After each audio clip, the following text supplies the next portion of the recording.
Nobody has yet been held responsible for the near collision between an Air India aircraft and a helicopter accompanying the president's convoy. Nevertheless, the staff air traffic control on duty yesterday have been taken off duty, and the Air Force pilots involved in the incident are not flying. The reason is said to be that they are required for the inquiry. However, the Air India pilots are back on duty. The captain is being hailed as a hero for quick thinking and his action that he took, but it'll be a while before we know what exactly happened. Prerna Thakur-Desai and Sudhir Ranjan tell us what we do know. New details have emerged in the case of a near collision at Mumbai airport on Monday.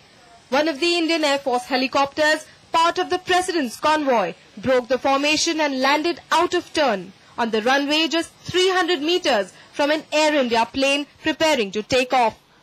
NDTV has transcripts of the conversation between pilots and the air traffic control, which detail what happened on runway 27. Permission required for takeoff. VIP on board. Takeoff cleared. Proceed towards Trombay Hill and hold. Positive. 3 miles. Permission for clearance to finals. Positive. Air India flight requests permission for takeoff. Proceed to runway 27. With Pratap 1 3 miles away, ATC notices Pratap 2 breaking formation and nearing landing. Pratap 1 is heard twice directing Pratap 2 not to break the formation. But by then, it is already just 1,000 feet from the Air India aircraft. The ATC tells the Air India plane to halt and vacate the runway. Reject takeoff and immediately vacate runway.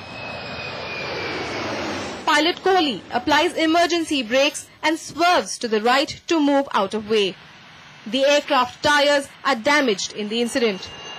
A minute after Pratap 2 lands without permission, Pratap 1 makes a landing. The Air Force and Directorate General of Civil Aviation are conducting separate probes into the incident and have refused to comment. Sources say there has been no action against the helicopter pilots, but they are not flying, so they can cooperate with the inquiry. With Sudhir Ranjan Sen in Delhi, in Mumbai, Prerna Thakur-Desai for NDTV.